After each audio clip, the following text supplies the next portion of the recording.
Young Child Alert, Levi's Call, Georgia's Amber Alert.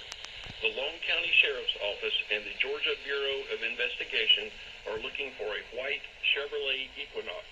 On January the 7th, 2021, Genesis Ciandra Gutierrez Harris, a 7-month-old Hispanic black female, was abducted by Leander Nathaniel Harris, a 23-year-old black male, 5 feet 9 inches tall, weighing 160 pounds, and was last seen at 225 OCA Watson Loop, Glenville, Georgia, northbound, and is believed to be in extreme danger. If you have any information on the whereabouts of Genesis Ciandra Gutierrez Harris or the white Chevrolet Equinox, please dial 911. The public can also provide information to the GBI tip line at 1-800-597-TIPS and the CSend app for iPhone and Android